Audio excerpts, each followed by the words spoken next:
Hai sahabat pembelajar edukasi, teman setia channel Kak Menteri Pak Parwis, berjumpa kembali di video pembelajaran. Kali ini masih di bab 4 tentang konfigurasi BIOS.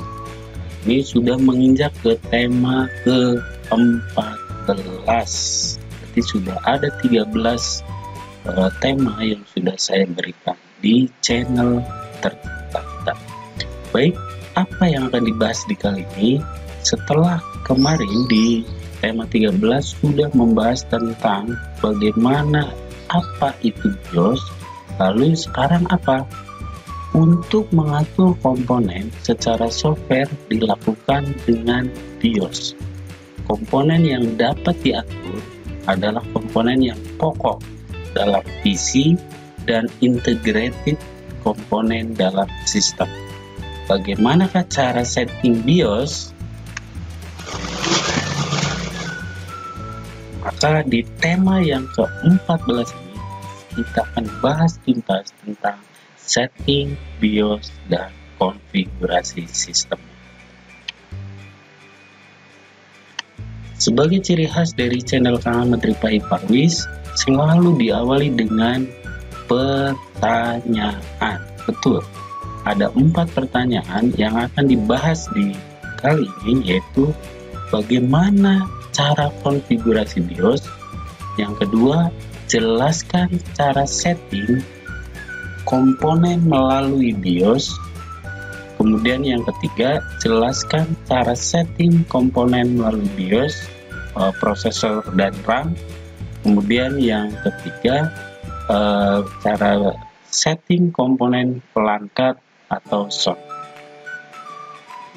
Penasaran bukan? Tetap pantengin ya di video kali ini.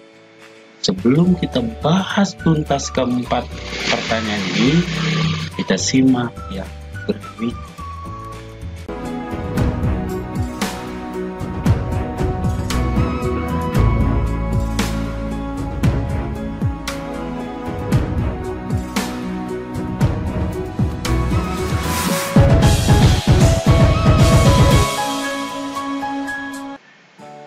Baik, kita mulai dengan pembahasan pertama, apa saja yang bisa disetting atau dikonfigurasi oleh BIOS. Yang pertama adalah setting date. Setting date ini kaitannya dengan tanggal dan waktu. Bisa kita gunakan tombol panah, halaman ke atas atau halaman kiri untuk merubah bulan, hari, tahun, dan tanggal. Kemudian yang kedua yang perlu kita setting melalui BIOS ini adalah booting. Booting adalah istilah teknologi informasi dalam bahasa Inggris yang mengacu pada proses awal menyalakan komputer, di mana semua register itu disetting kosong atau reset, atau proses awal gampang. Udah ya. Yang ketiga adalah VGA share. Maksudnya VGA share memori berfungsi untuk mengatur jumlahnya memori yang dialokasikan VGA card yang onboard, artinya sudah terpasang pada motherboard. Diambil dari RAM, biasanya dari 1 sampai 384 MB. Kemudian BIOS juga bisa disetting untuk enable atau disable onboard I/O atau input output. Fungsi BIOS yang digunakan untuk mengenable artinya mengaktifkan, mendisable atau nonaktif pada media antarmuka, input output pada onboard motherboard. Kemudian yang kelima yang bisa disetting melalui BIOS adalah bipcode. Bipcode ini kita tahu video sebelumnya, yaitu pada proses POS atau power on self test itu untuk dia short diagnostik pada waktu power up. Dari POS ini kita bisa tahu kerusakan atau kekurangan ataupun masalah yang terjadi pada sebuah komputer. Nah, ini konfigurasi dari award BIOS. Saya bahas satu saja jenis BIOS, yaitu award BIOS. Berikut komponen yang dapat disetting melalui BIOS atau dikonfigurasi. Hard disk, CD-ROM, dulu masih dipakai floppy disk, RAM atau memori, prosesor, LAN yang sifatnya onboard, sound card yang onboard atau VGA onboard. Nah, sekarang bagaimana setting hard disk dan CD-ROM? Untuk komponen hard disk dalam BIOS hanya mengatur aktif tidaknya sebuah hard disk. Tadi apa di awal? Enable or disable. Dan juga untuk menentukan berapa besar kapasitas sebuah hard disk, baik secara manual maupun otomatis. Jadi nanti dibaca oleh BIOS kapasitas hard disk yang terpasang. Terletak dalam menu main. Oh, nanti kita lihat ya, menu main itu kayak apa, menunya bagaimana. Nah, ini ya, ini ada main. Ini saya bahas di award BIOS setup utility. Ada main, advance, power, boot, exit. Ini untuk keluar. Boot itu mengatur proses booting. Power itu untuk sumber daya power. Advance nanti apa saja isinya, main. Nah, disinilah primary master, primary slave, secondary master, secondary slave. Ini untuk mengatur hard disk. Kemudian ini tanggal, ya. Yang kedua time, waktu. Nah, ini dulu ada legacy disket, dulu bisa. Nah, ini disable berarti posisinya tidak terbaca atau tidak aktif.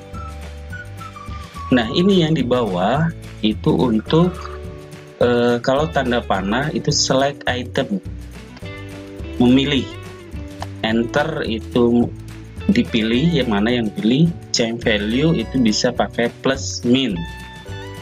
Kemudian F1 untuk bantuan. Escape itu exit. F5 itu setup atau default. F10 save and exit. Nah, ini untuk mengatur CD-ROM, masuk ke submenu letak hard disk atau CD-ROM terpasang, maka akan terdeteksi begini: kapasitas, maksimum RBCT, kemudian tipenya auto. Dalam menu di atas merupakan tampilan untuk mengatur hard disk yang terletak di primary master. Artinya bahwa sambungannya, jumpernya dia posisi sebagai master.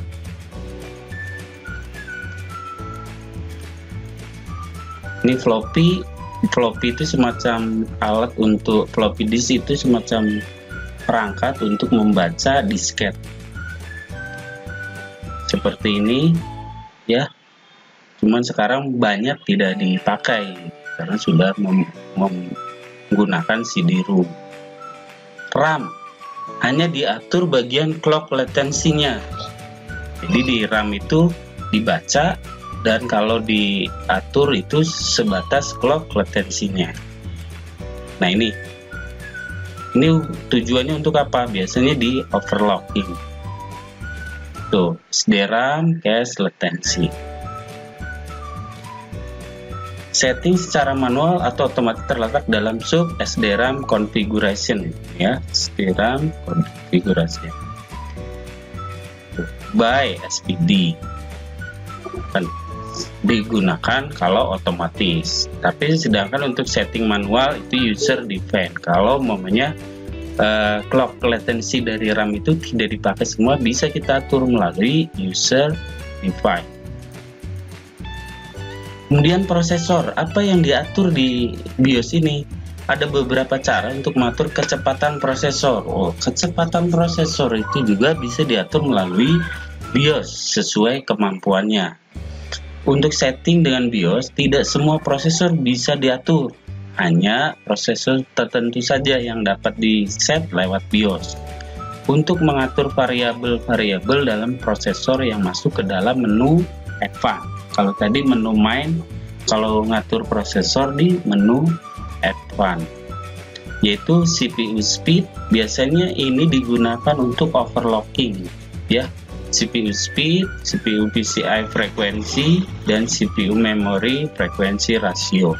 Nah ini ya, untuk melakukan overclocking dapat dilakukan setting pada bagian CPU memory frekuensi ratio. Overclocking itu semacam peningkatan kapasitas kemampuan prosesor. Nah ini nih CPU speed, ini kemampuannya. CPU level 1 cache-nya, cache 2, dan tidak semua prosesor bisa di overclocking, hanya prosesor-prosesor tertentu saja. Itu ya. Kemudian yang kelima, mengatur setting LAN onboard dan sound onboard. Untuk kedua komponen ini sama dalam melakukan konfigurasi di dalam BIOS, terletak dalam menu yang sama, dan untuk mengaktifkan dengan enable, kalau di nonaktifkan disable. Itu ya, barangkali ini supaya tidak connect dengan internet, maka LAN onboard-nya saja di disable kan. Ini ya, LAN onboard. Ini adanya di Advanced. Nah, audio controller auto berarti secara otomatis, enable berarti dia ini Mac controller berarti Mac IP address-nya yaitu LAN onboard-nya enable. Nah ini berarti aktif semua. Ini bisa tidak diaktifkan dengan pilih disable. VGA onboard juga sama. Nah tadi di awal kita bahas tentang VGA share memory size. Nah ini diaturnya di mana? Nah, ada di Advanced VGA share memory size. Ini ya. Kalau kita bisa atur di sini kapasitasnya antara 1 sampai 128 MB. Satu hal lagi dalam VGA yang sangat penting adalah primary VGA BIOS. Primary VGA BIOS. Opsi ini terletak dalam menu Advanced, digunakan untuk memilih urutan deteksi dari VGA yang terpasang dalam sistem. Itu ya. Nih, primary VGA BIOS, AGP VGA card. Oh, berarti yang utama adalah dari VGA card yang terpasang. Itu ya, dari prosesor, kemudian CD-ROM dan yang lainnya sudah saya bahas tuntas. Bisa saya simpulkan bahwa untuk mengatur komponen secara software dilakukan dengan BIOS. Komponen yang dapat diatur adalah komponen yang pokok dalam PC dan integrated komponen dalam sistem, artinya onboard yang sudah terpasang. Untuk komponen yang telah terintegrasi dalam sistem, untuk mengaktifkan pilih bisa tadi enable, kalau tidak di nonaktifkan atau nonaktif itu pilih disable. Untuk memasang komponen yang sejenis dengan komponen yang terintegrasi, maka perlu dimatikan terlebih dahulu komponen yang terintegrasi. Itu saja ya. Semoga paham penjelasan di video pembelajaran kali ini. Mohon maaf atas segala kekurangan. Kalau dirasa konten ini bermanfaat, silakan share seluas-luasnya di media sosial sahabat semuanya. Baik, sebelum kita tutup, ada satu kata inspiratif dari saya, semoga ini bermanfaat, yaitu investasi harta bisa langsung kerasa, tapi investasi ilmu yang bermanfaat lama dirasa, tetapi semakin terasa, bahkan sampai kau tiada, manfaat ilmu itu akan dirasa. Semoga bermanfaat. Sekali lagi mohon maaf atas segala salah dan kekurangan. Saya cukupkan. Saya Ahmad Rifai. Wassalamualaikum warahmatullahi wabarakatuh.